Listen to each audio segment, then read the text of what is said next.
A graça e a paz, amados pastores, estamos chegando ao momento final, né? Hoje vamos falar sobre o capítulo 21 e capítulo 22, primeira, segunda e terceira João e a carta de Judas, ok? Primeira, segunda e terceira João são cartas católicas, né? Cartas universais, né? Apesar de segunda e terceira João ter controvérsias, mas hoje a ideia majoritária é que são cartas católicas, ok? O conteúdo, 1 João e Hebreus, ela não tem a característica das cartas judaicas da época, do primeiro século, né? Ela não tem saudação, ela não tem direcionamento, ela não tem um encerramento, né? Ela foi escrita, né, para ser uma carta pastoral, uma carta de sermão, né? E ela foi escrita para ser dirigida a várias igrejas, várias congregações. Agora acredita que foi feita para circular entre aquelas 7 igrejas da Ásia Menor, né? Aquelas 7 igrejas do Apocalipse. E acredita-se também que junto com a carta de João, a primeira carta de João, ia como se fosse um bilhete, direcionando e particularizando cada uma das cartas. Então vamos supor, quando ele escreveu, tinha lá a primeira carta de João, né, que nós chamamos assim, e ali um bilhete, né, uma capa para a igreja de Laodiceia. Aí lá dizia, a igreja de Laodiceia, cumprimento fulano, cicrano, assim por diante. Então acredita que a carta que nós temos, a segunda carta de João, era um desses bilhetes, né, que foi resgatado. Os outros ficou perdido, porque eles conservaram para si somente a carta de João, que era o conteúdo mesmo, né. A carta de João ela se gira em 3 teses, né. A primeira, os crentes verdadeiros devem crer que Jesus é realmente o Cristo vindo em carne. E essa crença deve se manifestar em retidão e amor. Então, quais são as 3 teses? Aguardar a volta de Cristo e aguardar essa volta em retidão e amor, né? O conteúdo, né? Ambas, né, as cartas ali, segunda e terceira João, ambas as cartas, eu posso dizer, ela tem um contraste, né, entre si, né? Quais são? Segunda João não menciona nenhum nome, tá? A não ser o nome de Jesus Cristo. Fora Jesus Cristo, ele não menciona nenhum nome.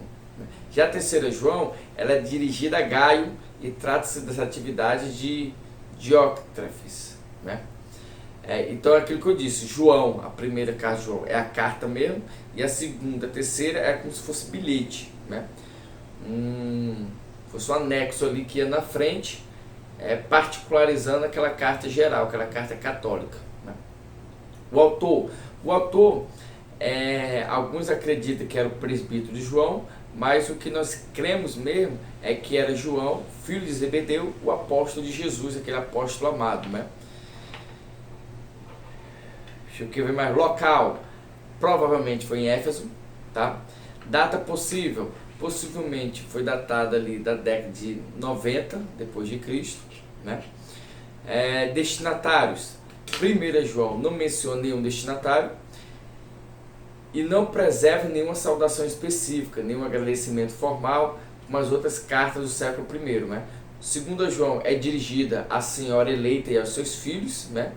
Dificilmente você pode pensar que essa epístola é uma epístola universal, porque ela é dirigida a uma mulher, do mesmo jeito de 3 João, né, que é dirigida a Gaio, né, que não era o mesmo Gaio.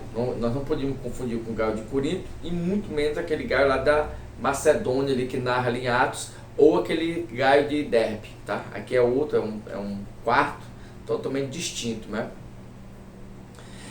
O propósito, né? O propósito da carta de João é combater 3 heresias. Entretanto, ela é uma carta pastoral e não polêmica. Ela não quer entrar em polêmica, ela quer ser aquela carta amorosa, né? Mas ela previne de 3 heresias. Primeiro, o gnosticismo, tá? O gnosticismo, senhores, É como se fosse aquela concha de retalho, né? Aquela concha de coxa ali, que você vai fazendo emendas, né? Vai costurando uma filosofia platônica, uma ideia dualista, né? Uma ideia de dicotomia, né? A dicotomia é aquela guerra entre o espírito e o corpo, né? Entre a matéria e o espiritual, né? O dualismo é essa rivalidade do bem com o mal. E é um pouquinho da ideia platônica, né? Então é essa mistura aí que é o gnosticismo que João combate. Do gnosticismo a gente pode tirar um ramo, um galho, que é o docetismo, né? Porque o docetismo ele dizia o seguinte: como a matéria é má, Jesus não poderia ser vindo em um corpo material, em carne. Então Jesus apenas aparentava ter vindo em carne. Na verdade, ele era um dóquio, uma aparência, né? Parecia ser humano, mas não era. Parecia ser matéria, mas não era. E a outra heresia era a heresia de Cerinto, né? Cerinto dizia que Cristo não veio em carne, não veio humano, melhor dizendo, né? Jesus, ele, no ato do batismo, né? Que se apoderou dele, né? Cerinto dizia que Deus não podia sofrer na cruz. Então, na hora da cruz, o Espírito saiu do Pai. Vocês estão entendendo? No batismo, o Espírito apossou de Jesus, e na hora da crucificação, o Espírito saiu. Então, na hora da crucificação, estava só um humano ali morrendo por nós. Tá? Cerinto era considerado tão herégico na época que João foi ali para um balneário, né? Foi tomar um banho. Quando ele viu que Cerinto estava ali, ele saiu de perto, porque ele dizia, havia rumores, que Deus ia mandar um raio cair na cabeça de Cerinto. Então as pessoas tinham medo de ficar perto dele, né? Porque se o raio caísse, podia ser que ele morresse. Então João, pô, Cerinto está aí, foi embora, né? Caiu um raio aqui, mas vai matar todo mundo.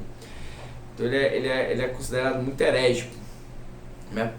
O texto, né? Outro propósito também da carta, senhores, era advertir contra esses pregadores itinerantes e os seus falsos ensinos. Eles só não recebam esses falsos mestres, esses pregadores itinerantes que vêm trazendo essas heresias, né? Isso ele combate muito ali até mesmo na segunda João, né? O texto ali, nós temos ainda textos antigos, alexandrino, bizantino e misto, né? Mistura desses dois, né? Entretanto, ali em 1 João, no capítulo 5, esses 7 e 8, existe um acréscimo que nós não encontramos nenhum dos textos antigos, nem alexandrino, nem bizantino, nem misto e nenhum outro. Então ele hoje, na maioria das Bíblias, vem em colchete, né? Porque não se sabe em que momento os copistas acrescentaram o versículo 7 e 8 de 1 João capítulo 5. O cânon, 1 João é homologomena, ou seja, nunca houve controvérsia. Já a segunda e terceira João, ele é antilegomena, entendeu? Antilegomena, houve controvérsias. Apesar de ter existido controvérsia em segunda e terceira João, na carta pascual de Atanásio, ali em 367, aparecem as 3 cartas, né? Do mesmo jeito, no concílio de Hipona, em 393, também aparece, e no concílio de Cartago, também em 397, aparecem as 3 cartas. Tá? Na Reforma, essas cartas não são questionadas. Entretanto, a sua autoria, sim, tanto pelos católicos como pelos protestantes. Quem é que vai ponderar a autoria pelos protestantes? Erasmo. E pelos católicos é Caetano, entendeu? Que não é o Caetano Veloso. O Caetano é que vai questionar pelos católicos e Erasmo pelos evangélicos, tá? A autoria, tá? Há contribuições recentes. A carta de João, gente, nós sabemos que ali no período ali de Atos 1, né? De Atos 1 não, na verdade, perdão. No momento ali da assunção de Jesus, até o período ali de Atos, das primeiras cartas, aqueles 30 anos ali, existe um lapso ali, né? Nós não sabemos como é que se comportou a igreja primitiva nesse período, né? Nós só vamos saber alguns relatos ali em Atos. Só que Atos, ele vai relatando aquele como se fala em Atos, né? Ou então em Gálatas 1. Gálatas 1 conta um pouco ali de como era a igreja primitiva, né? E em João, nas cartas de João, a gente consegue ver ali como é que era o comportamento dos primeiros atos da igreja primitiva, né? Mas é lógico que nós estamos falando que dos 50 anos já de igreja após Jesus ter assunto ao céu, né?